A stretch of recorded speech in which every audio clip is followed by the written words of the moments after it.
துலாம் ராசி நேயர்களே, வீட்டிலே நல்ல காரியம் நடைபெறக்கூடிய நேரம் வந்துவிட்டது. குறிப்பாக நின்று போன திருமண பேச்சுவார்த்தைகள் தொடரலாம். குழந்தை பாக்கியங்கள் கிடைப்பதற்கு கடுமையாக முயற்சிகள் செய்திருக்கலாம். ஆனால் சரியான நேரத்தில் அது உங்களுக்கு கிடைக்காமல் இருந்திருக்கலாம். இப்பொழுது அதுக்கு நேரமும் ராசியின்படி ஒத்து வருகிறது. ராசியிலே 3 கிரகங்கள் இருக்கிறதே என்று நினைக்க வேண்டாம்.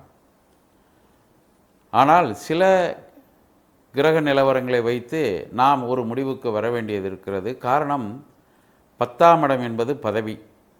10ஆம் இடத்திலே குரு பகவான் அமர்ந்திருக்கிறார், அதுவும் உச்சம் பெற்று இருக்கிறார். 10 என்பது பதவி, அதாவது தாயார் என்ற பதவி, தந்தையார் என்ற பதவி, இவைகளெல்லாம் இந்த இடத்தில் இருந்துதான் உருவாகும். அங்கே குழந்தைகளுக்கு காரகம் வைக்கக்கூடிய குரு பகவானும் இருக்கிறார். இதனால் நல்ல செய்தி வருவதற்கு வாரம் காத்திருக்கிறது. பயன்படுத்தி கொள்ளுங்கள்.